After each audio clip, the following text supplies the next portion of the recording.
The sun beat down hard on the county courthouse steps, baking the cracked stone until it shimmered like an open skillet. Caleb Boone stood still amid the dust and murmurs, sweat trickling down the back of his neck, his hat low over his brow.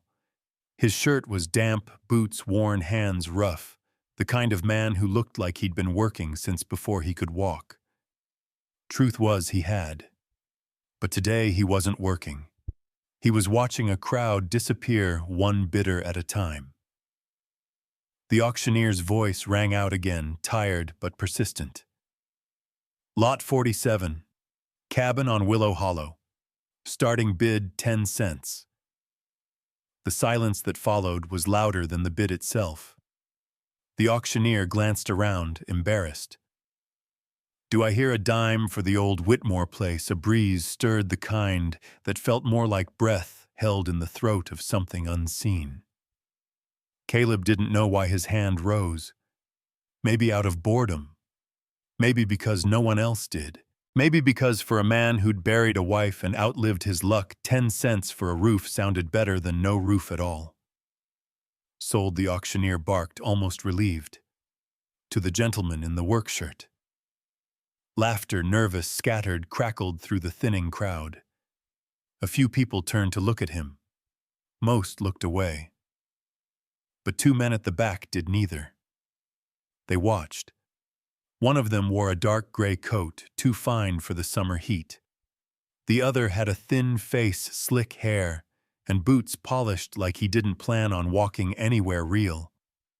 They stood whispering to each other, just loud enough for Caleb to catch bits of it as he made his way toward the clerk's table. Should we tell him? The slick-haired one muttered. Tell him what? About what happened to the last 3 buyers. Shut your mouth, Elmer, the man in the coat, snapped. Some things are better left buried. Caleb slowed just a fraction. The hair on his arms stirred. His boots kept walking. Behind the table, Floyd Travers. The county clerk looked at him with something that wasn't quite pity, but wasn't far off. You sure about this, Boone? He asked, rubbing his stubbled jaw. That cabin's been empty near 15 years. Folks say it ain't right. Caleb shrugged. I've lived in worse. That might be true, but worse never came with rumors. Neither did 10 cents. Floyd slid the deed across the table with a sigh. You bought it fair, but you keep your wits about you up there. Caleb folded the deed and tucked it into his coat. As he walked away, he felt the eyes of the man in the grand coat following him. He didn't turn around. That night, Caleb didn't sleep. He sat on the edge of his rented bed, staring at the folded paper on the nightstand. A deed to a cabin in Willow Hollow bought for a dime, and somehow that dime felt heavier than any coin he'd ever held. The names he'd heard, Whitmore, Elmer, the hush of last 3 buyers, clung to him like smoke. What kind of place gets passed over at auction after auction, year after year? And who were those men watching from the edge of the heat? He lit a cigarette, exhaled slow, and listened to the crickets outside the window. The sound was almost peaceful until he remembered something. That cabin wasn't just empty. It was avoided. The next morning, the sun rose mean and unforgiving. Caleb loaded his mule cart with what little gear he had and set out toward Willow Hollow, a narrow cut of land nestled deep in the Appalachian backwoods, where the trees pressed in like walls and the creeks sang songs you couldn't quite understand. The road was rough, more memory than path, and by noon he reached the split in the trail where the old map had shown a turnoff. There was no signpost, just a thin trail that looked like it hadn't been walked in years. He took it anyway. The trees closed around him. The air grew thicker. The wind fell silent. Then, like a curtain pulled back, the woods opened, and there it stood. The cabin. It leaned just slightly, as if listening for footsteps. The porch slanted like it had given up trying to hold weight. Windows were boarded shut, crooked and cracked. A chimney leaned like it was drunk.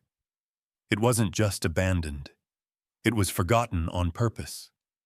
Caleb stepped off the cart and approached the porch. The boards creaked under his boots, some giving slightly like they remembered other men who hadn't walked back down this trail. He didn't knock. There was no need. He pushed the door. It groaned open and dust spilled out like breath held too long. Inside, the air was still and wrong.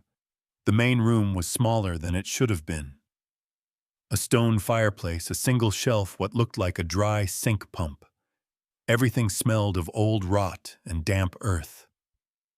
Caleb walked the room slow, front to back maybe 20 feet. But outside, he'd walked the exterior. 30 feet. Something wasn't adding up. He stopped, turned back toward the wall near the fireplace. Vertical planks everywhere except one section. Horizontal, slightly different in color. His hand pressed against it. It gave just a whisper of movement like a secret exhaling. Then a branch snapped behind him. He turned fast, peering through a broken slat in the window. A man in a dark coat had just tied his horse to a dead tree. The same man from the courthouse. Caleb stepped back, heart thudding. The man walked toward the cabin with purpose. His voice rang out smooth, assured, almost friendly. "I know you're in there, Caleb Boone. We need to talk about what you found." Caleb Boone didn't breathe. He stood still inside the cabin's doorway, back pressed against the wall, the worn wood, cool and solid behind him. The man outside, the same one from the auction, had a voice too calm for a place this empty, too confident for someone who wasn't sure what he'd find. "I know you're in there, Boone," the voice called again. "And I know you've started looking." How Caleb didn't answer. Didn't move. Through the cracks in the slatted boards, he could see the man standing on the porch now. Dark coat, clean boots, hands behind his back like a preacher giving a sermon. His hat shadowed most of his face, but his voice carried fine. "My name's Clayton Braxton," he said. "I represent folks who've had an interest in this property for some time. We'd appreciate it if you didn't go poking too deep." Caleb gritted his teeth. "I haven't even found anything," he thought. "But you think I have. That's a problem." Clayton took a step closer to the doorframe. "Now I ain't here to make threats, not unless you make 'em necessary. I came with an offer, something better than what you've likely found so far." He reached into his coat and pulled out a small leather pouch, tossed it gently on the porch, where it landed with a quiet clink. $500, he said. "Yours. Just walk away. Leave the keys on the table." The silence hung thick between them. Caleb stared at the pouch, then at the man. Something about the way Clayton stood, not nervous, not rushed, told him this wasn't about gold. This was about control. Clayton tipped his hat with 2 fingers. "Think on it. But don't take too long. Some folks are better off not knowing things." He turned, stepped off the porch, mounted his horse, and rode off slow, not like a man in a hurry, but like a man who had people watching the back trail. When the hoofbeats faded into the trees, Caleb finally exhaled. He waited 5 more minutes, then moved straight to the warped panel on the wall. His hand pressed it again. This time it shifted a little more. Not open, not yet, but enough to know something was back there. A space, a room, and someone didn't want him in it. That night he camped out next to the cabin, not inside it. He didn't trust the shadows between the boards, and he sure as hell didn't trust Clayton Braxton. As the moon crested above the trees, Caleb watched the glow flicker across the roof. The whole cabin leaned slightly to the west, like it was tired of standing, but still too proud to fall. The wind made the trees creak, not in a rhythmic, natural way, in a whispering, uncertain one. "That house don't creak from wind," a voice said suddenly. "It remembers." Caleb shot up, hand to his revolver. A thin figure stood just beyond the firelight. Long gray beard, thin shoulders, wide-brimmed hat pulled low. The man didn't move, didn't flinch at the gun drawn on him. He just watched. "I ain't here to harm the man," said, stepping into the light. "Name's Elias Booker. I live out by Old Burnt Ridge. Trapped near here since '49. Caleb lowered the pistol a hair, but didn't holster it. "You always wander up on sleeping men I follow noise, and folks dumb enough to light a fire by Whitmore's cabin." Caleb gestured to the lean-to shack. "Didn't think anyone'd care." Elias squatted near the edge of the flame, rubbing his hands. "Ain't about caring. It's about remembering. That place, Datone. It don't take kindly to new names on the deed." Caleb finally sat. "What do you know?" Elias looked him dead in the eye. "3 men bought that place since Whitmore vanished. First one hanged himself in the loft. Second got dragged by his mule into the creek. Third, nobody ever found him. Just blood and boot prints." "Accidents?" Caleb asked. "Funny thing about accidents," Elias said. "They stop happening when folks quit looking where they ain't supposed to." Caleb said nothing. The fire cracked between them. "Braxton been by?" Elias asked. Caleb's eyes narrowed. "You know him?" Elias nodded slowly. "Too well. Man changes names like coats, smiles like a politician, but don't blink when folks disappear. If he made you an offer, you best burn that pouch and pray he forgets your face." "He won't," Caleb said flatly. Elias stood, dusted off his pants. "Then be smart, Boone. If you're hell-bent on learning what Whitmore left behind, you better find someone who remembers before they do." Caleb frowned. "Who?" The old man leaned down. "Vera May Harper. She knew the Whitmores. Knew their secrets, too. Lives past the ridge and the yellow house by the chapel ruins. But don't come knocking unless you're ready for what she'll tell you." Before Caleb could ask more, Elias was already disappearing into the woods like he'd never been there at all. By morning, Caleb had made his decision. He packed the revolver, the map, and the deed, saddled up, and rode toward the yellow house. But not before one more look inside the cabin. He opened the door, again walked the space once more, ran his hand along the crooked wall. The section he'd pushed on the night before still groaned under pressure, still felt hollow. He didn't push further. Not yet. Not until he knew what was back there and what it might cost. Outside, the trees swayed gently, whispering, like they were watching him make a choice he couldn't take back. As he rode out of Willow Hollow, one thought burned in his chest. "They think I found something. Now I need to find out what it is before they do."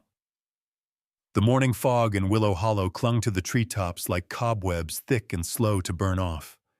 Caleb Boone stood in the cabin's main room again, breath misting in the cold air.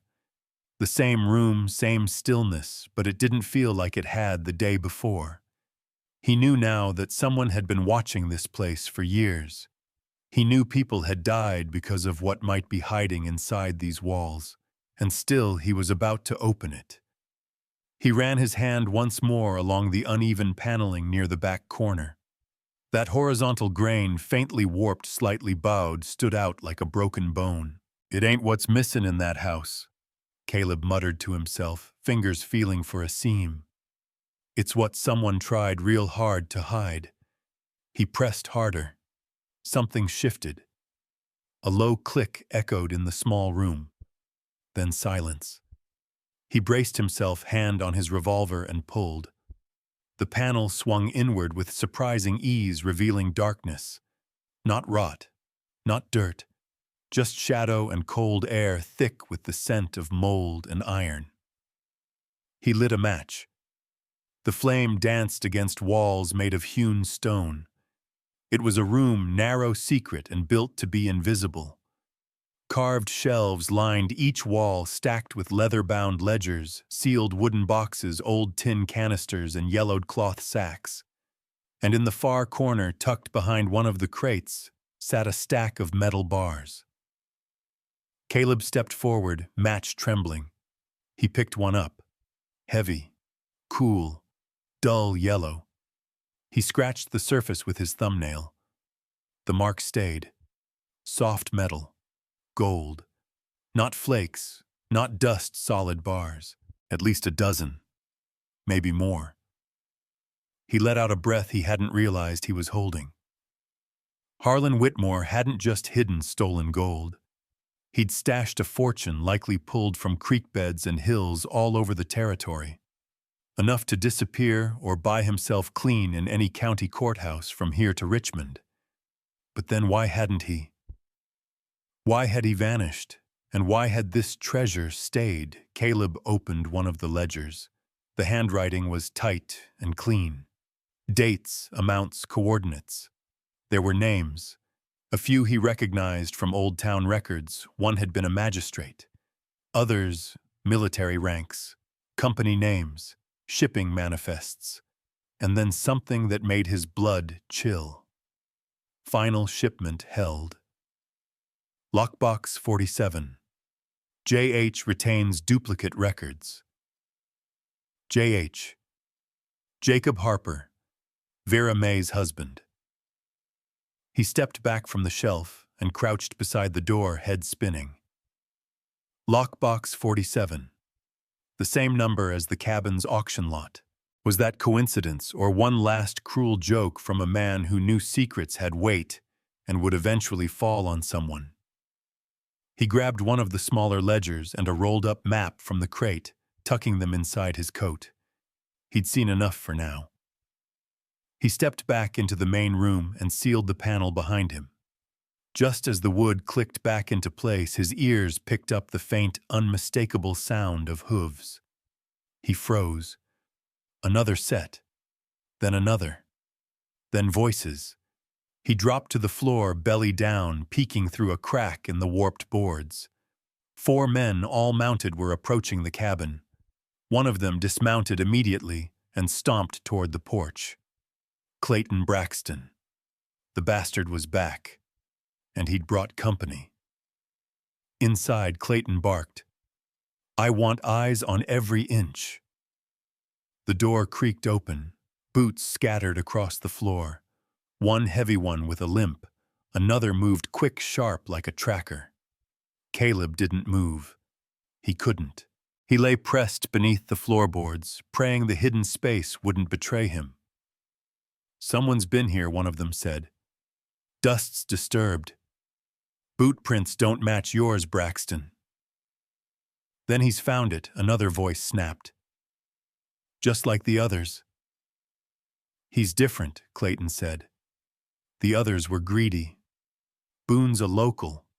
He might still be reasoned with. The tracker's boots paused near the hidden panel. "This section of wall feels different," the man muttered. "Boards ain't right. Draft coming through." Caleb's heart thudded. Any second now. "Leave it alone," Clayton ordered sharply. "But if this is where I said leave it, we're not here to bust open walls. We're here to find Boone." Silence. Then the tracker backed away. "But what about the old woman?" someone else asked. "Harper's widow. She's been asking around about who bought the place." A long pause. "She know enough to cause trouble, she might," the rough voice said. "She's the one who sold Whitmore those mining rights back in the day. Knows more than she lets on." Clayton sighed. "Then maybe Mrs. Harper needs a visit too." Caleb clenched his fists beneath the floorboards. He'd led them to Vera. By existing. By buying the wrong place at the wrong time. "Mount up," Clayton barked. "We'll wait at the creek trail. Boone'll come out eventually." Boots stomped back toward the porch. The door slammed. Hooves thudded away. Caleb lay still for a full 5 minutes, barely breathing. When the woods were quiet again, he emerged. His hands trembled as he pulled the ledger and map from his coat. He set them gently on the dusty table. Then he walked to the doorframe.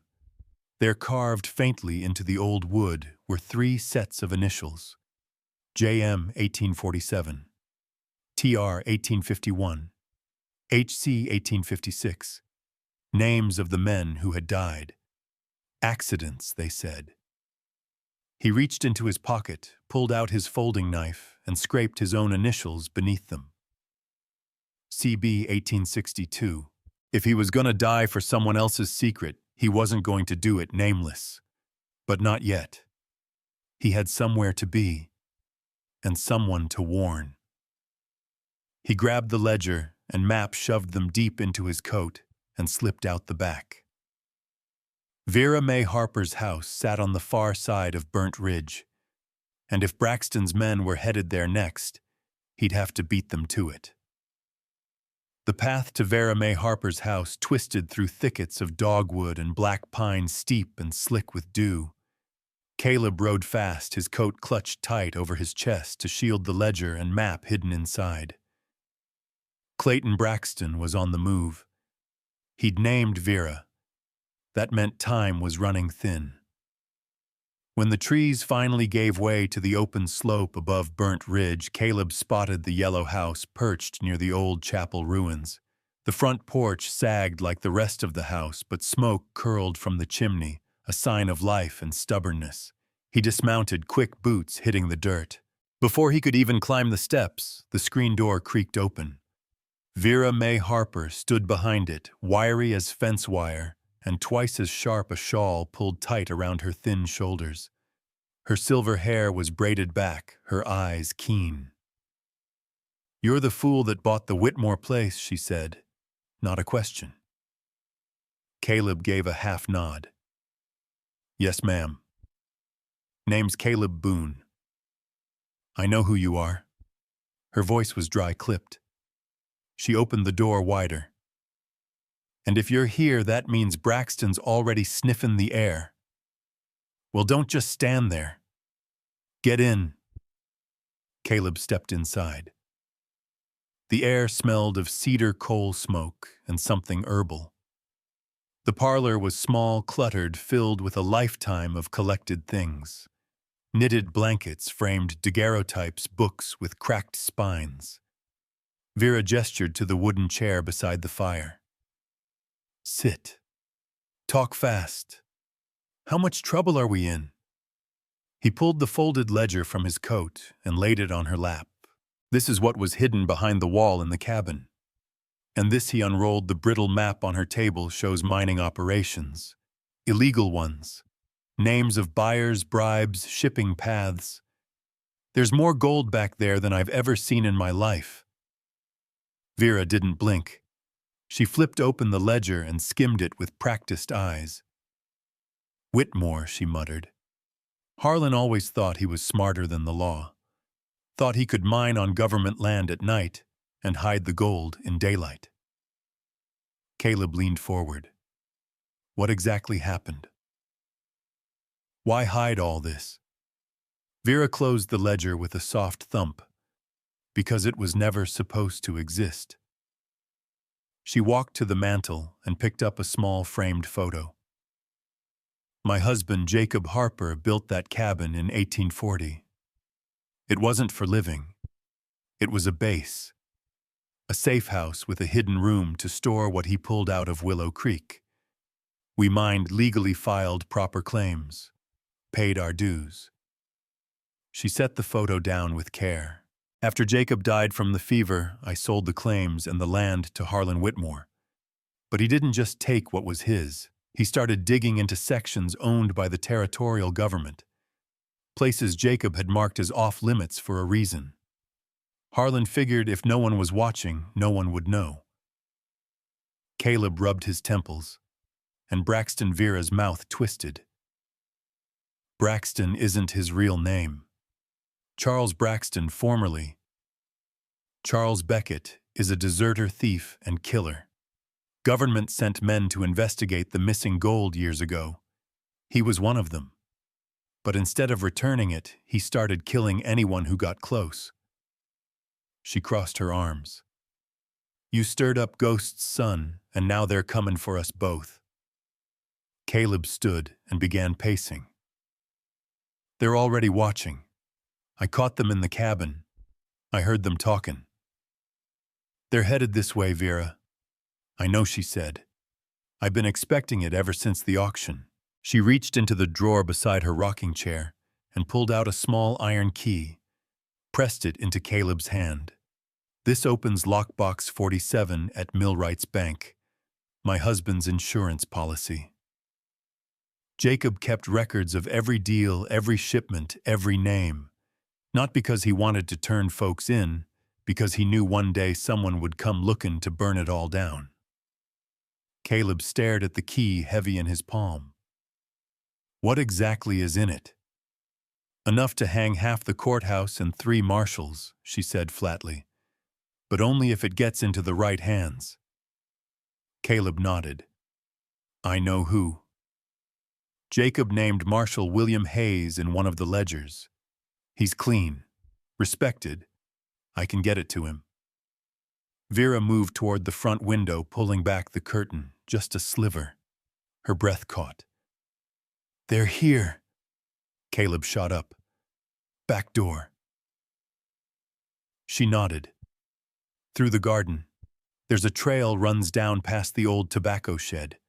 Follow it to the creek. You can circle back into town through the mill road. What about you? I'm just an old woman, she said. They won't hurt me unless they're desperate. And if they are, I'll buy you time. Caleb stepped close, voice low. You don't have to do that. She gripped his arm hard. I do. Because if they get that key, then Jacob died for nothing. Now go. Caleb turned and moved fast, slipping through the kitchen and out the back. The garden was wild and overgrown vines twisting around broken pickets and faded sunflowers. He ducked through it, slipping between rows, the earth damp beneath his boots. Behind him he heard the knock on Vera's front door. Then Braxton's smooth voice, Mrs. Harper. We'd like a word. Caleb didn't look back. At the edge of the woods he paused, catching his breath. The trail Vera mentioned snaked downward toward the creek, dappled with sunlight and moss-covered stones. He glanced down at the small iron key in his hand. Lockbox 47. Then pulled out the second ledger he'd taken from the cabin. The entries, tight, meticulous, stretched back years, and names began jumping out. Judges, deputies, territorial tax officers. All paid. All complicit. He shoved the book back inside his coat and kept moving. He didn't stop until he reached the old mill where the creek curved like a crooked elbow around a knoll of limestone and dead cottonwoods. The mill was half collapsed, the wheel rotted, the roof caved, but it would hide him long enough to plan. He ducked inside and crouched behind a stack of broken beams. Then he heard it. Hoofbeats. Not one rider, multiple. Through a broken board he spotted them, Braxton and his men riding the creek trail. One of them carried a leather satchel held tight, guarded. Gold, probably. But something deeper sank in Caleb's gut. These men weren't trying to return the gold to the government. They were stealing it for themselves, hiding behind false badges and fake oaths. They weren't lawmen. They were thieves with power, and he was now the only man who could prove it. Caleb crouched lower behind the ruined mill's wall, heart hammering hard enough he could hear it in his ears. Through the cracks in the collapsed boards, he counted them 4 riders. Braxton, of course, sat high in the saddle, calm as always, scanning the terrain with the cold detachment of a man who's already decided someone needs to die.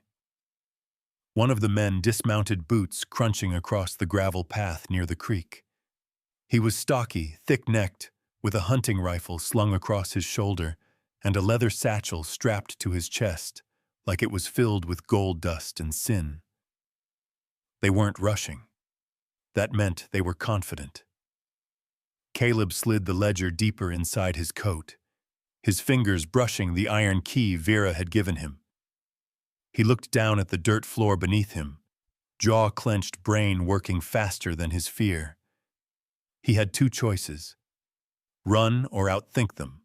They were expecting a panicked man, a man with no plan, but they weren't expecting someone who'd been paying attention. Braxton's voice echoed off the creek bed like a sermon. Spread out. He didn't pass us on the trail. He's nearby. A pause. And remember, he ain't just carrying evidence. He's carrying the damn match that could burn this whole territory down. Caleb barely moved. His boots were braced against a fallen beam, his body pressed into shadow. If even one of them circled to the back of the mill. The heavy-set man stepped toward the entrance. This place again. Thought we already searched it last time. Search it again, Braxton snapped. This time like you mean it. The big man ducked through the crooked doorway. Caleb could see the butt of his rifle gleaming under the sunlight that filtered through a collapsed portion of the roof. Then came the words that twisted something in Caleb's gut. They ain't searching for treasure, he whispered to himself, staring at the man's rifle, the glint of sweat on his brow. They're searching for a witness. The rifleman turned toward the back of the mill, eyes narrowing as he took a step closer. Caleb's hand slid to his revolver. Slowly. Smooth. He didn't want to kill anybody, but he also wasn't going to die face down in a ruin while carrying the truth. Just as the rifleman rounded the beam, a loud crack echoed across the creek, not a shot, but a tree limb snapping. Someone had stepped on it deep in the brush. Hold up, someone shouted outside. I saw movement north end. The rifleman turned on a dime and bolted out the front. Caleb didn't wait. He slipped from his hiding spot and dashed to the creekside opening at the back of the mill. Water rushed past, cold and fast, the rocks slick. He splashed through, keeping low, moving upstream under the cover of tree roots and hanging vines. Within minutes, he was out of earshot. And that's when he saw her, Ruthie Mae Harper. Crouched behind a tangle of elderberry bushes, a slingshot in her hand and a grin on her face. You're welcome, she whispered. Caleb blinked. You snapped that branch, damn right I did. She stood brushing off her dress. Vera figured you'd circle this way. Said you'd be too stubborn to run, but smart enough not to get shot. Caleb chuckled once low in his chest. She's not wrong. Ruthie's face hardened. They're watching her now. Braxton has a man on her porch just sitting there like a cat watching a bird cage. Caleb nodded grimly. That's what they do. Wait. Watch. Strike when no one's looking. She pointed toward the trail. Come on. We gotta get you to town. You still got that key? He tapped his coat. Safe as sin. But they know I have it. They know about the bank. Ruthie started moving fast and light on her feet. Then you best hurry. Braxton's not going to ask for permission next time. He's just going to burn that bank down if he has to. The trail was narrow and overgrown, but they moved quick. The trees thinned as they got closer to the edge of town. Caleb kept checking behind them, but the forest stayed quiet. By the time they reached the back road leading into Coldwater, the sun was dipping low, casting a bruised gold light across the dusty street. Caleb pulled Ruthie to a stop behind a horse trough near the general store. Go on home, he said. I'll draw less attention if I go alone. She hesitated. You sure if I don't come out of that bank in 30 minutes, he said, voice tight. You find Marshal Hayes. You put that key in his hands. She stared at him, then nodded once. Don't be late, Boone. He slipped into the alley behind Millwright's bank, heart beating steady but fast. The window he'd spotted earlier, cracked for ventilation, was still open. He boosted himself up and crawled through, landing in a storage room filled with dusty ledgers and filing cabinets. Voices echoed from the lobby. I'm not opening that lockbox without a signature or the key holder present. Mr. Braxton came, Harold Millwright's voice, the banker. Caleb crept forward, staying low. You're interfering with a federal recovery, Braxton snapped. And I told you, Millwright said no key, no box. That's when Caleb heard it, the tension shift. I'd hate for something to happen to this place, Braxton said, his voice quiet and sharp as a blade. Old buildings like this catch fire real easy.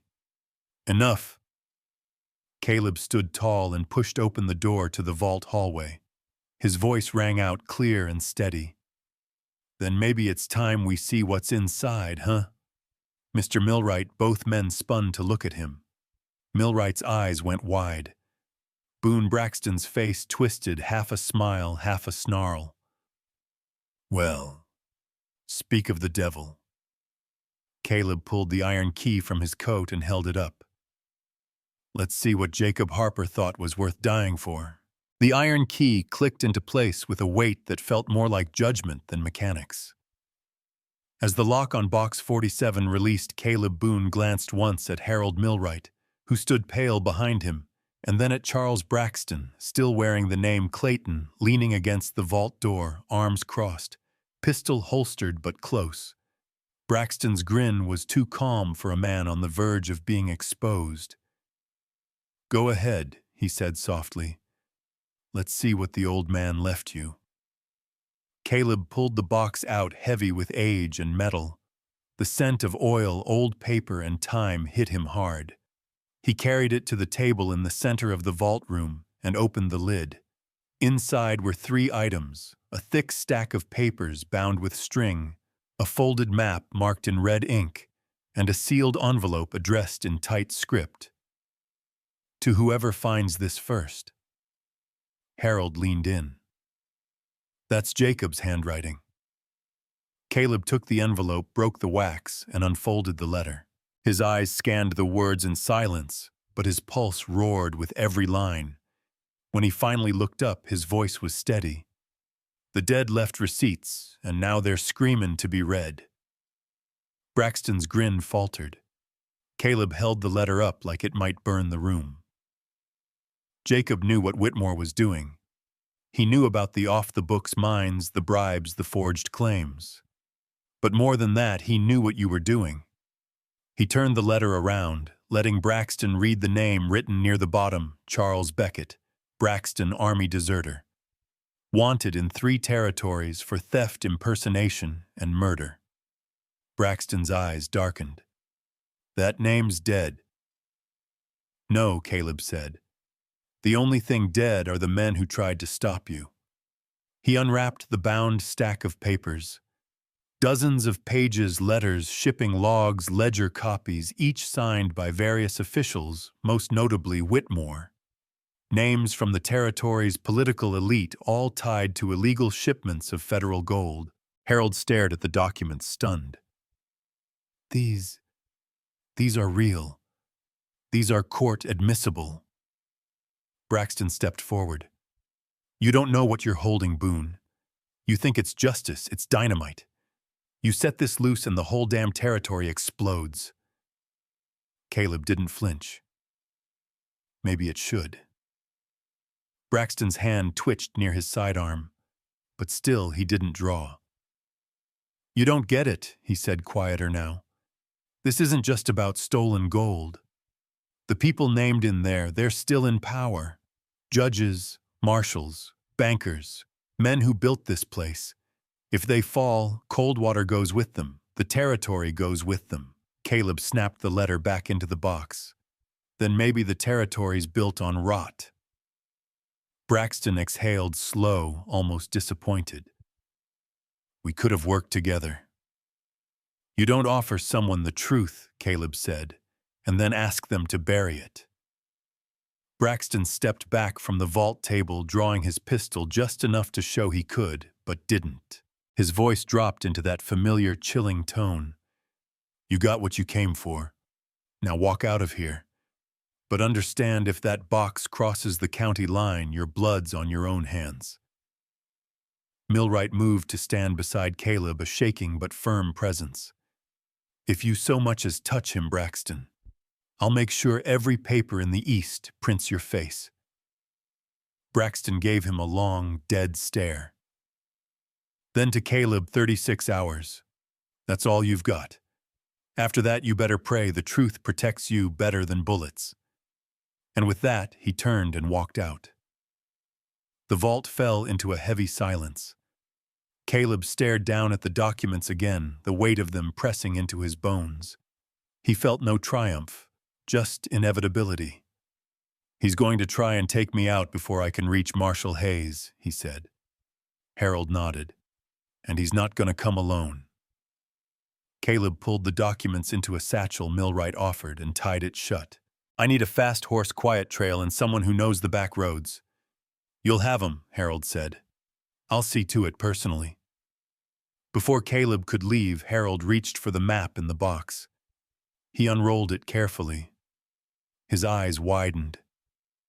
This shows every hidden mine in the region, even ones nobody's ever registered. There's millions still buried out there. Caleb didn't even blink. That's what they're really protecting. Not the gold that's gone, but the gold that's left. Harold folded the map and tucked it into the satchel with the rest. Then you better make damn sure someone honest gets this. I plan to. By dusk, Caleb was back in the shadows of Coldwater, slipping down alleys, avoiding eyes.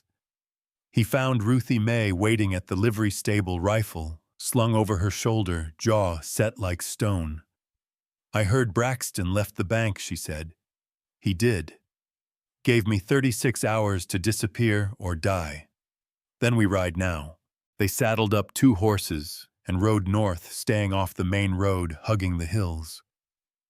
The moon hadn't risen yet, and the stars above them seemed to flicker in warning.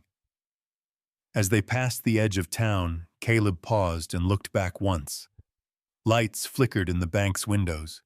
He whispered mostly to himself. The vault didn't just hold paper. It held the truth. Ruthie nodded. And now we gotta carry it through hell to get it where it belongs. They rode in silence, hooves light on soft dirt, hearts heavy with what waited ahead. The moon barely hung over the horizon as Caleb and Ruthie rode hard through the winding back trails north of Coldwater. The satchel bounced against Caleb's side with every stride, filled with the kind of truth that got men killed and towns burned. Neither of them spoke. There was no need. Every hoofbeat was a countdown, every mile a roll of loaded dice. Up ahead, the trail dipped into a hollow thick with fog and pine needles. The horses slowed on instinct. Caleb pulled the reins slightly and turned his head toward Ruthie. You sure this path hits Mill Creek by morning? Ruthie nodded. Cuts through Loman's Ridge, then west. If we stay hidden, we'll be near the rail junction before sunup. Caleb adjusted his coat fingers, brushing the satchel. That key, that map, what's in that box could hang a dozen men, maybe more. Ruthie glanced sideways at him. Then let's not be 13. They rode on. By dawn, they reached a grove outside Mill Creek Station. The old telegraph post there had been abandoned years ago, but it gave them cover and time to breathe. Caleb tied the horses, sat down on a rotted bench, and opened the satchel. The map was folded tight, creased from 100 fingers, ink still sharp. He spread it across a flat surface and studied the red X's, the blue circles, the notations in Jacob Harper's neat hand. "Here," Ruthie said, pointing. "This trail here that's the old Blackstone Run. Cuts through that ravine near the border. Quicker than the main road. But if Braxton has men on the move, he will," Caleb said. "He gave me 36 hours, but that was just to cover his own tail while he rallied help." Ruthie traced her finger along the map. "Then we skip Blackstone and head toward Maddox Pass. Longer, but less watched." Caleb nodded and rolled up the map. "We need to make contact with Marshal Hayes in the capital. He's the only one Jacob trusted. If this reaches anyone else, we're done," she finished. "I know." Caleb tightened the satchel again. "If we split up, we have a better chance. One draws them off. One carries the real package." "You suggesting I ride solo?" Ruthie asked, eyebrow arched. "I'm suggesting you're faster, lighter, and half the men around here wouldn't suspect you're carrying evidence that could gut this territory." Ruthie didn't answer for a moment. "Then fine. You keep a decoy. I take the real satchel. We meet at the church ruins outside Franklin. Noon. 2 days." Caleb handed her the map and original documents, keeping only copies. "Stay off open roads, and Ruthie, if you get cornered, I burn it before I let them have it," she said. "You think I don't know what we're holding?" He met her eyes. "I know you do." They clasped forearms, then mounted. Ruthie veered north, her horse disappearing into the trees like a ghost. Caleb headed west toward Maddox, and just in time. Because less than an hour later, as he crested the ridgeline, he spotted movement below, riders, 4 of them fanned out like hounds, and Braxton, unmistakable, riding in the center. Caleb pulled his horse off trail, hidden in the rocks, watching as Braxton pointed in the direction Ruthie had taken. One of the men peeled off. He cursed under his breath. They'd sniffed out the split. Meanwhile, in Coldwater, the fire was spreading, but not through buildings, through people. In the taverns, on the porches, at the dry goods store, whispers crawled like snakes in dry grass. "Boone's run off with federal documents. He's trying to take down the county court. Braxton said he's aligned with outlaws from the east." The fear came easy. Braxton had planted seeds, and they were already bearing fruit. The mayor, the sheriff, even a few church deacons began murmuring support for protecting local order. All it took was one man to shout traitor, and suddenly the man who bought a cabin for 10 cents became public enemy number 1. Only Elias Booker, leaning against the rail outside the general store, said otherwise. "Funny," he said, chewing on a twig, "how quick folks call a man criminal when he's the only one telling the truth." Back on the trail, Caleb dismounted beneath a broken rock shelf and let the horse rest. His body ached from the ride, but his mind never stopped. Every route he'd taken was now a risk. Every face he once trusted might already have turned. The satchel he carried, only a decoy, now still held weight. But the real burden was knowing Ruthie was out there alone, carrying the truth that could bring everything down. He opened the copy of the ledger again. Even with just partial pages, it was damning. Entries for gold shipments marked diverted, noted payouts to court officials, and one name that made his chest tighten, Harold Millwright. The banker. Had he known, or was he just playing both sides now? Before he could decide, gunfire cracked in the distance. One shot, then another. He jumped to his feet, heart in his throat. Ruthie Nome, too far south. Probably a patrol, or worse. He mounted again and pushed his horse hard. Time was bleeding away, and Braxton's shadow was growing longer. By dusk, Caleb reached a small creek near Maddox Pass and stopped to water the horse. As he crouched by the stream, a rustle behind him made him spin, revolver drawn. But it was Ruthie, dusty, wide-eyed, and furious. You gave me the wrong ledger, she snapped. You handed me the decoy. Caleb blinked. What I figured you'd second-guess yourself. I checked the binding. That one's the copy. You kept the real one, you stubborn jackass. He lowered the gun, stunned. I thought I was protecting you. You weren't. You were protecting your own damn conscience. She tossed the satchel at his feet. If we're gonna do this, we do it together. Caleb picked it up. The real one. The full truth. Still intact. Braxton's not far, he said. Ruthie nodded. I know. He's turned Coldwater inside out. Even Vera had to leave town. What? She sent word. She's hiding out by the old rail tunnel near Franklin, waiting for us. Caleb took a breath. The weight of the last 24 hours hit him like a train.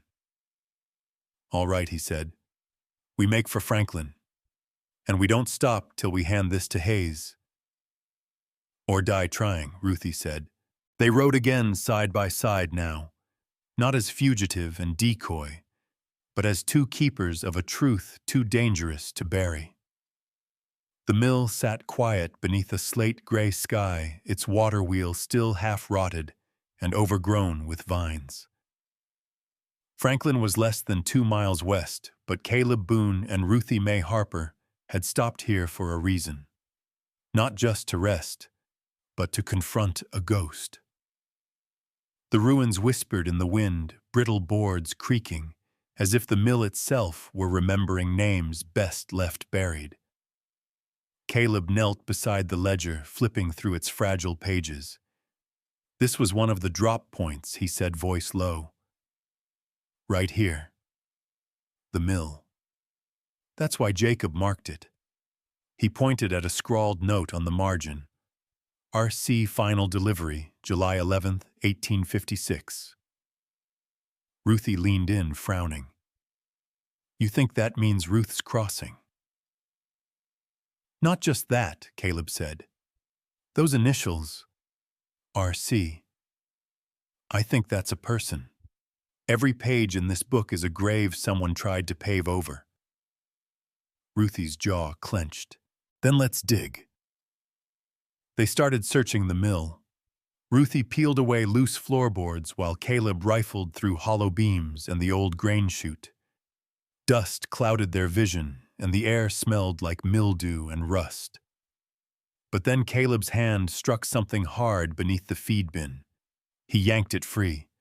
A tin lockbox, smaller than the one from Millwright's bank, but heavier than it looked. The lock was rusted shut, but Caleb pried it open with his knife. Inside a bundle of letters, a tarnished revolver, and a folded piece of parchment stamped with the seal of the territorial court. Caleb opened it. It was a warrant unsigned, but written in official language for the arrest of Harlan Whitmore, dated weeks before his disappearance. Ruthie read over his shoulder. They were going to take him in, Caleb nodded. Looks like Jacob wasn't the only one trying to stop this. Then he noticed something strange. A signature. Faded, scratched out, but just legible beneath the S. Deputy Randall Cole. Ruthie froze. Randall Cole. That's my uncle. Caleb's eyes locked onto hers. You never mentioned him. I thought he was just a logger. Moved east years ago. Mama said he left after something bad happened with the law. She never explained. Caleb held up the warrant. He was law. At least once. Ruthie backed away, shaken. If he was part of this... We don't know what side he was on, Caleb said. Maybe he tried to stop it. Maybe he got too close. Ruthie turned, fists clenched. And maybe he's still alive. They sat in silence, wind howling through the broken slats above them. Caleb refocused. If Cole tried to bring Whitmore in and disappeared around the same time, it means someone's been erasing records for a long time. And they're getting sloppy. Ruthie nodded slowly. You think Marshal Hayes knows about any of this? I think he suspects, Caleb said. But until now, he didn't have proof. He packed the papers and letters back into the satchel. We bring him this. We bring him Jacob's map, the ledgers, the court warrant. We make it too big to silence. Ruthie picked up the revolver from the box and checked the chamber. Still loaded, still functional. Then let's make some noise. They rode into Franklin just after dark. The town was smaller than Coldwater, built tight along the edge of the rail lines. Lanterns glowed in the windows of the saloon and telegraph office. The church ruins where they were supposed to meet Vera May lay half a mile up the bluff, hidden behind a row of pines. But something was wrong. The streets were too quiet. A single wagon rolled by the driver, avoiding eye contact. Caleb leaned toward Ruthie. You feel that? Yeah, she said. It's too still. They rode the horses around to the back trail, tying them off before making the last stretch to the church on foot. The bell tower had collapsed years ago, but the chapel's stone frame still stood ivy crawling up the back wall like veins. Inside, a single lantern glowed near the altar. And Vera May Harper stood waiting. She turned when she heard them approach. Her shawl was pulled tight, and her eyes were sharper than ever. You're late, she said, not unkindly. We had company, Caleb replied. Vera nodded. Braxton's already been here. He asked about you. You tell him anything, I told him the same thing I told the War Department 20 years ago, she said with a sharp smile. Go to hell. Ruthie stepped forward, holding out the warrant. You ever see this name before, or Randall Cole? Vera took the parchment eyes, scanning the faded ink. Then she nodded slowly. I remember him. Quiet man. Strong hands. He rode with Jacob for a time, helped him haul ore from the riverbeds. When Whitmore started digging dirty, Randall pulled back.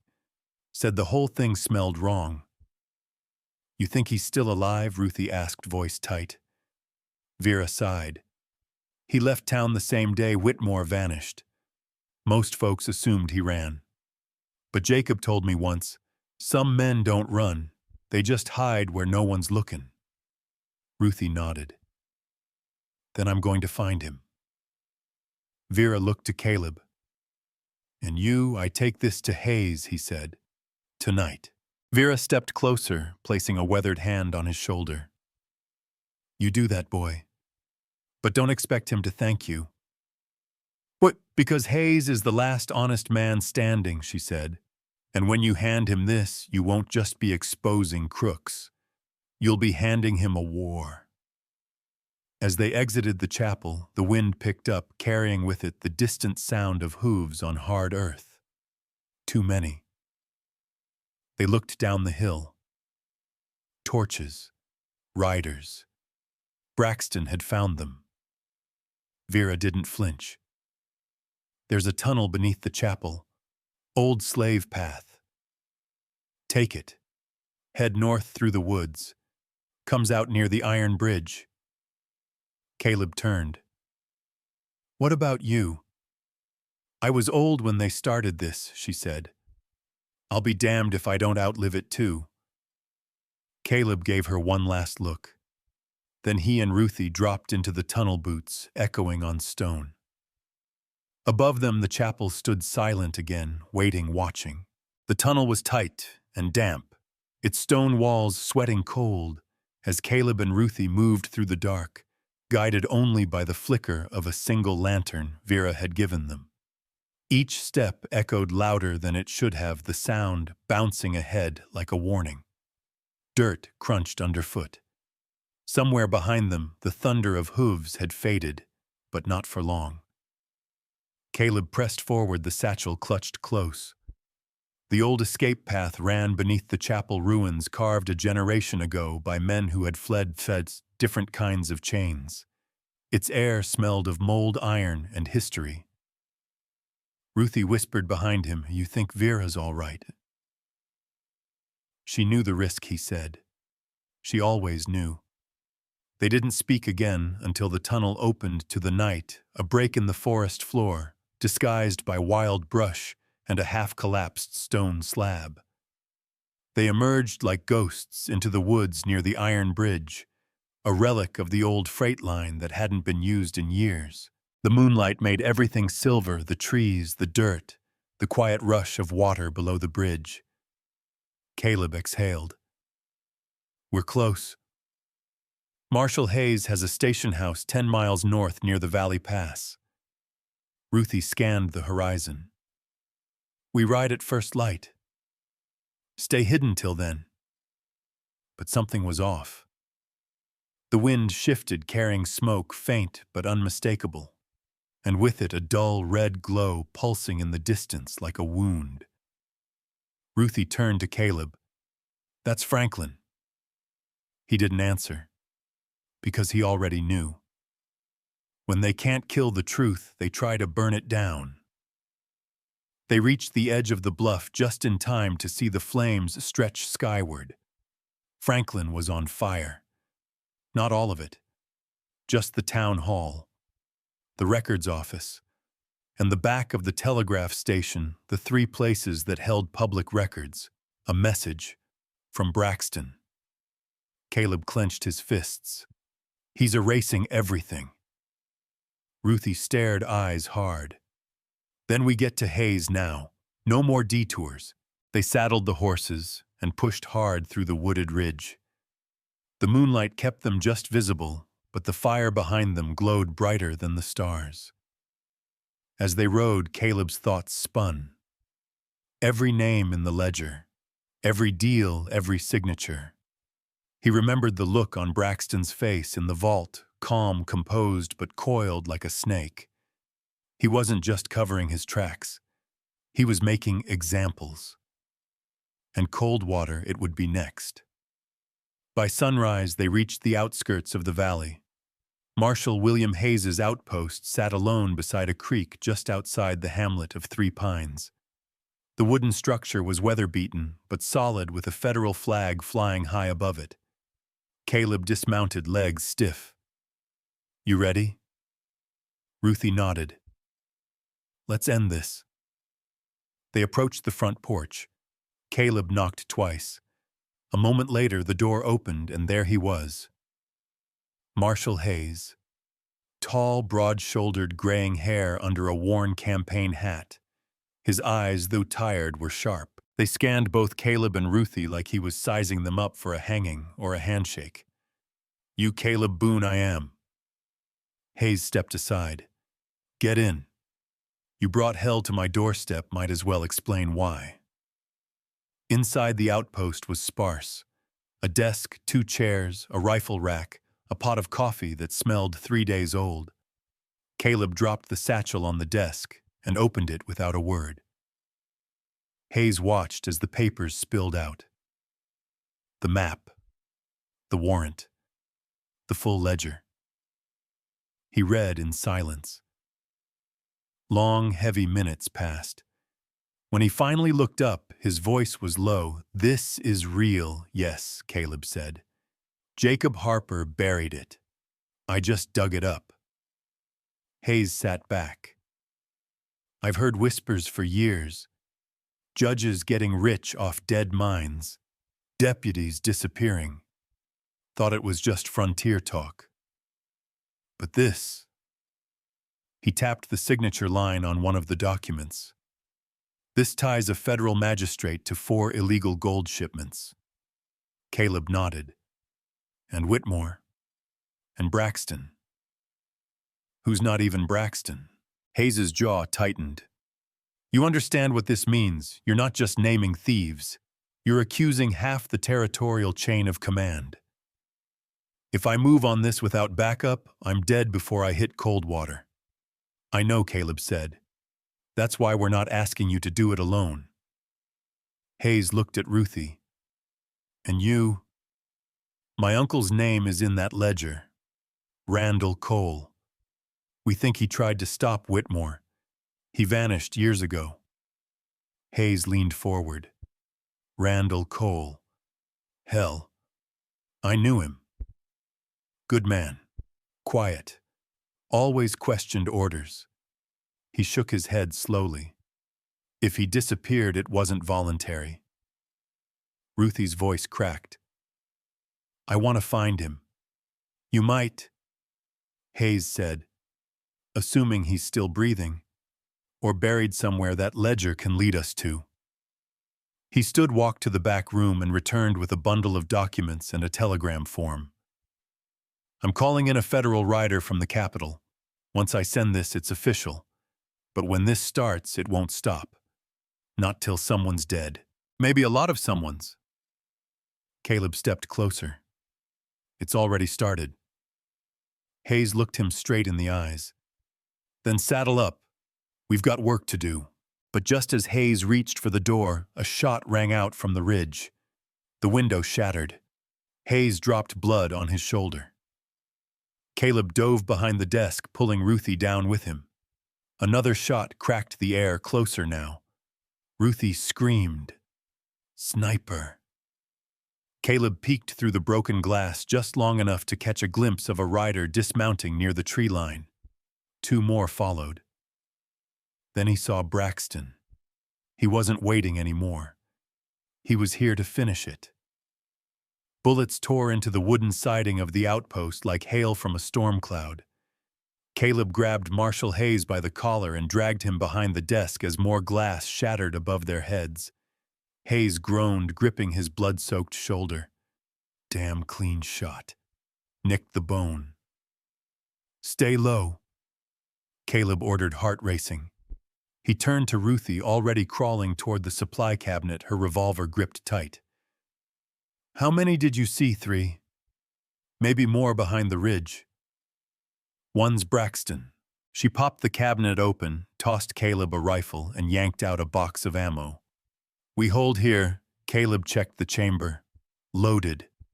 He crawled to the shattered window and peered through the jagged glass. Braxton stood calm beside a pine tree, hands behind his back, not even trying to take cover. Behind him, 2 men advanced carefully, rifles raised. Braxton's voice rang across the field like a preacher's call. Boone, don't be foolish. You hand over the documents and this ends clean. No more blood, Caleb shouted back. You already lit Franklin on fire, Braxton. There ain't no clean left. Braxton laughed once, low, cold. You think a few pages of ink will change this territory? This land eats the honest and feeds the cruel. You're just delaying the inevitable. Caleb looked at Ruthie, then Hayes, and then down at the blood drying on the marshal's uniform. If we fall today, we fall telling the truth, and the truth always leaves smoke. Hayes gritted his teeth. You 2 get out. I'll buy time. No, Caleb said, jaw tight. You gave us a chance. We fight with you.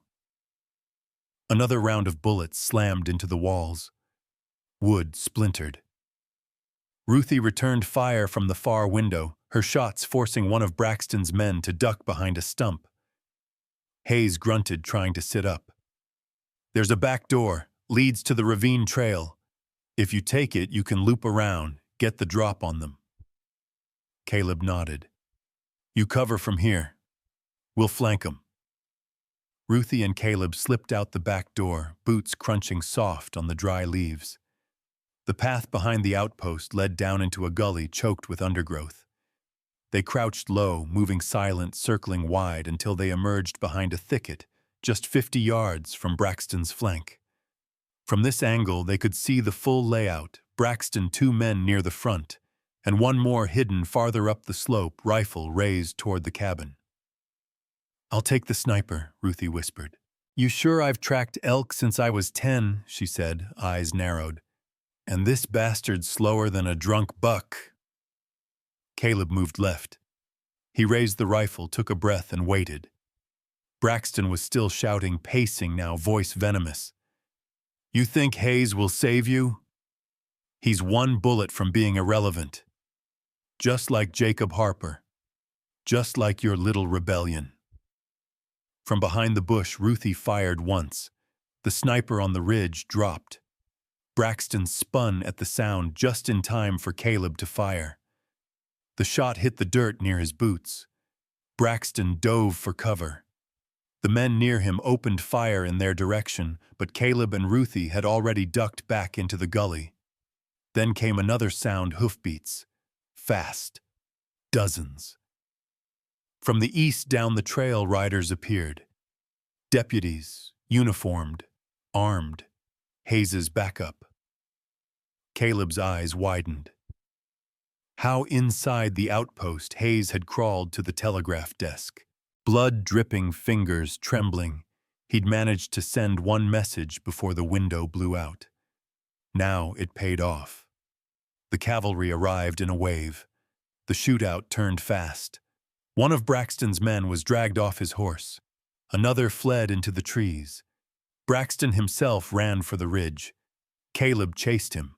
Up the slope past the burned-out log through thick brush until they reached the crest. Braxton turned, revolver drawn. "You should have stayed in your cabin, Boone." "I tried," Caleb said, raising his rifle. "But you wouldn't stop knocking." They stared each other down. Braxton smiled.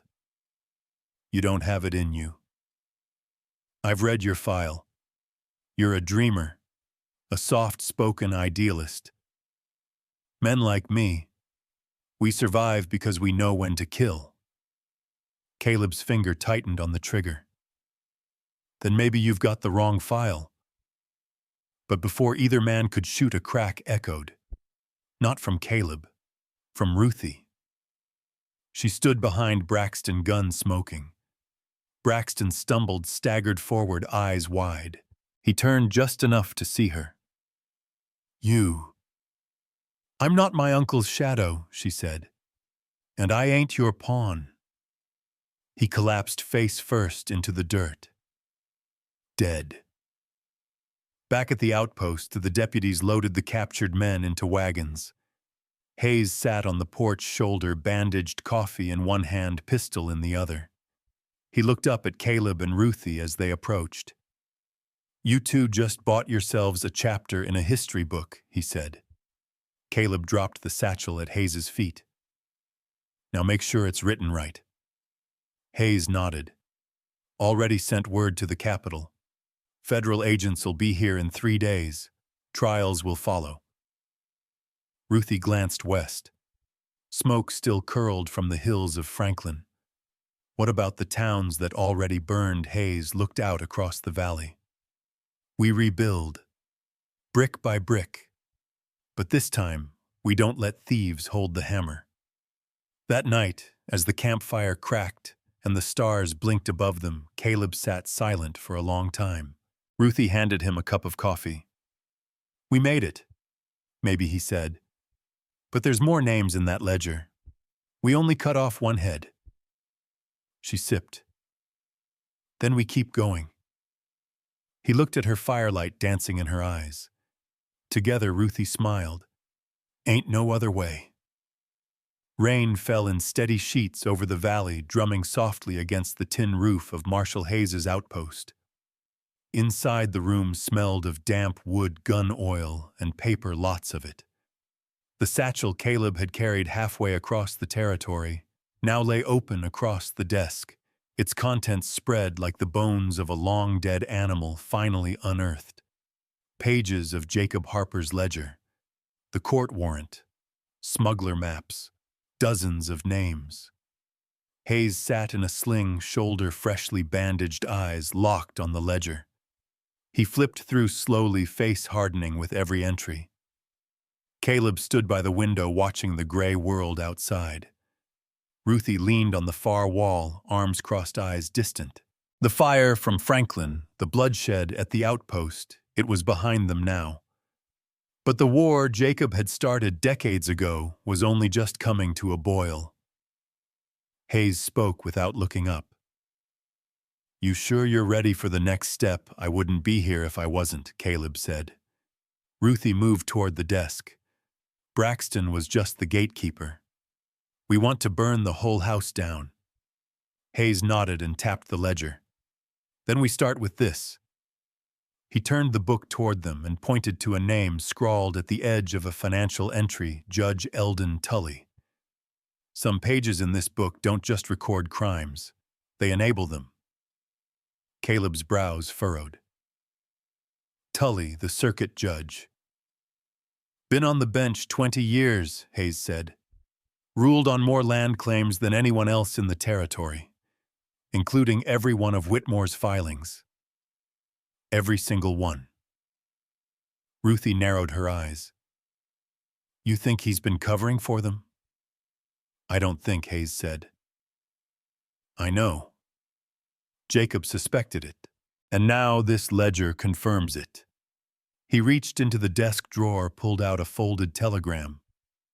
Got word from a contact in Denver. Tully's got property upstate, 2 cabins, one near an abandoned mine that was supposedly tapped out 5 years ago. Caleb moved closer.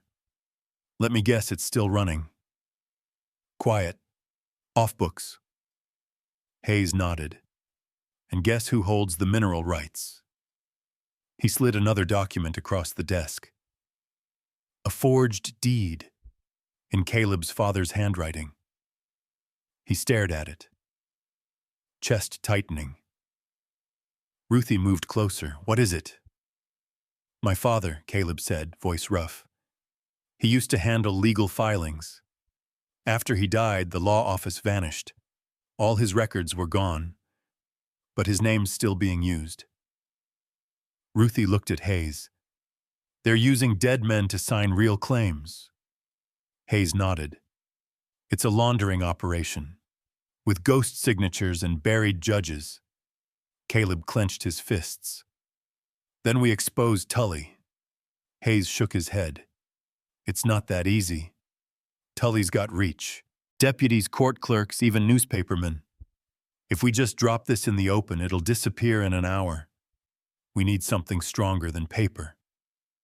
Ruthie raised an eyebrow, like what Hayes stood slowly wincing. Like a witness. He reached again into his drawer and pulled out a second folder inside a faded photograph of 4 men standing near a mine shaft.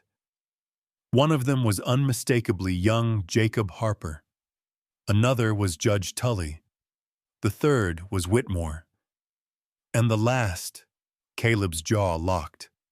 Randall Cole, Ruthie whispered. Hayes nodded. Your uncle.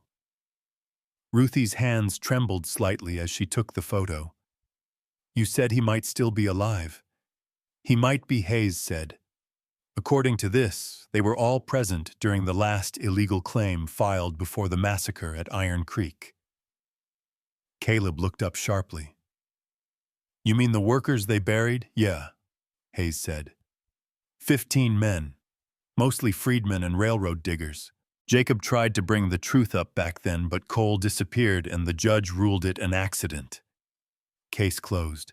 No bodies ever found. Ruthie's eyes lit with fire.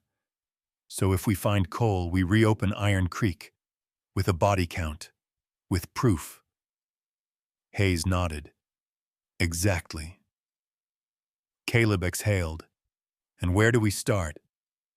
Hayes pushed a hand-drawn map across the desk. This was Jacob's. It's not marked on any official survey, but it leads to a ridge above the old Black Hollow Trail. I think that's where Cole ran to. That or where they buried the bodies. Ruthie took the map and folded it carefully. Then that's where we're headed. Caleb adjusted his coat jaw tight. We leave before the rain stops. Every drop buys us time. They rode out just after dusk, the storm trailing them like a ghost. The trail wound through rocky passes and into old-growth pine. Somewhere above them, a hawk circled in the wind, its cry slicing through the silence. By midnight, they reached the ridge. Caleb tied his horse to a pine tree and helped Ruthie down. The trail ahead had collapsed in places, half swallowed by landslides overgrown with nettles. Ruthie squinted toward the north, where a faint glow flickered. "Campfire," she said. Caleb nodded. "Could be coal. Could be worse." They approached slowly, weapons drawn. But as they reached the clearing, what they found was neither a trap nor a ghost. It was a man, gray-bearded thin, sitting by a fire with a rifle across his knees. He didn't flinch as they stepped out. "Been waitin'," he said, voice dry as gravel. Ruthie froze. "Uncle Randall." He looked up slowly, eyes full of sorrow and recognition. "I figured someday someone'd come with her eyes," he said. "Didn't expect you to be carrying Jacob's war." The fire crackled in uneasy rhythm as Caleb, Ruthie, and Randall Cole sat beneath the stars high in the forgotten hills above Black Hollow. The old man stared into the flames like they were speaking to him, like they'd been speaking to him for decades. His hands trembled slightly as he pulled a small, leather-bound notebook from his coat. "This," he said, setting it between them, "is my penance." Caleb leaned in, brow tight. Ruthie stayed still, her breath shallow. Inside were names, dates, hand-drawn maps, and the full account of what happened at Iron Creek. "I was there," Randall said. "Jacob Tully Whitmore. Me." They called it an accident, but it was a cover-up from the start. That mine was never meant to be permanent. It was a money siphon. Slaves by another name. Worked men till they dropped, then buried 'em in the shaft. His voice cracked, and for a long time he didn't speak. Ruthie reached across and touched his hand. "Why didn't you stop them?" "I tried," he whispered. "Jacob tried harder. But the court was paid, the press was bought, and I was too late. I went to the marshals. 1 week later I found my partner dead, and a warrant with my name on it. So I ran. Hid.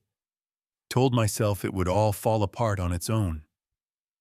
He looked at Ruthie, then his voice barely holding. "But it didn't. Because men like Braxton don't need truth. They need silence." Caleb opened the notebook, scanning the names.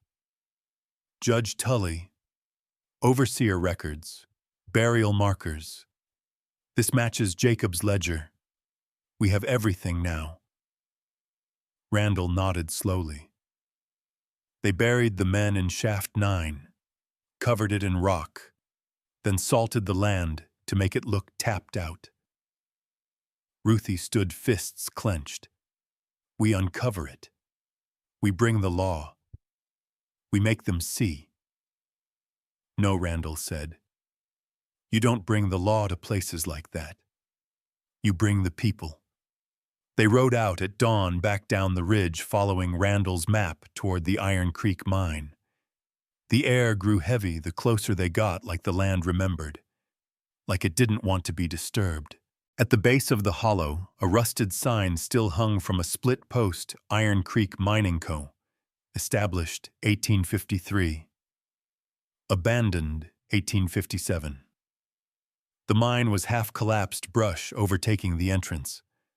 But the trail to Shaft 9 was still there, winding through the gorge like a scar. They reached it by midday. Randall dismounted slowly, breath short. "There." He pointed to a sloped mound of earth with jagged stone blocking a tunnel entrance. Ruthie knelt down, brushed away the dirt, revealing the tip of a rusted helmet. Then another. And something worse, a boot still laced, weathered to the bone. Caleb pulled the satchel from his saddle and set up the small camera Hayes had given him. "We document everything. Then we send it to the capital." "No," Randall said, his voice firmer now. "You send it to the press, to the preachers, to the widows of the men they left here." He looked at Caleb. "Truth doesn't need courts. It needs light." 1 week later, the papers ran front-page headlines across the territory. "Mass grave uncovered at Iron Creek Ledger Links. judge rail executives to mine deaths. Federal agents arrived the next morning. By then, Judge Tully had fled. He was caught 2 counties over with a suitcase full of silver bonds and 3 false identities. The trials took months. Hayes stood witness. So did Caleb and Ruthie. Randall gave his testimony in a quiet room facing men he'd once called friends, now stripped of title and power. By the end of the year, 12 men were convicted. The court that once silenced Jacob Harper finally read his words aloud, and for the first time the names of the dead at Iron Creek were carved into stone. Spring came slowly to Coldwater, but it came. The mill was rebuilt not for mining but as a schoolhouse. Vera Mae Harper donated the land herself. Ruthie stayed in town teaching children whose parents now knew her not just as a daughter of scandal, but as a keeper of justice. Caleb, for his part, went back to his cabin. He repaired the door Braxton once kicked in, restored the porch, and one day he built a bench under the tree where Jacob's map had first led him to a lie buried too long. Hayes visited sometimes. So did Ruthie. And they all knew it wasn't over, not really. Because the fight for truth never ends. But they'd made a beginning. One warm afternoon, Ruthie joined Caleb under the tree, 2 mugs of coffee in hand. She sat beside him and looked out over the valley. "You think they'll remember this?" she asked. Caleb watched the breeze roll through the grass, peaceful for once. "They'll remember the fire," he said. "But more than that, they'll remember the names." She smiled. "That's all Jacob ever wanted." He nodded. "And all we ever needed." She leaned back against the tree. Above them, birds sang like nothing had ever burned.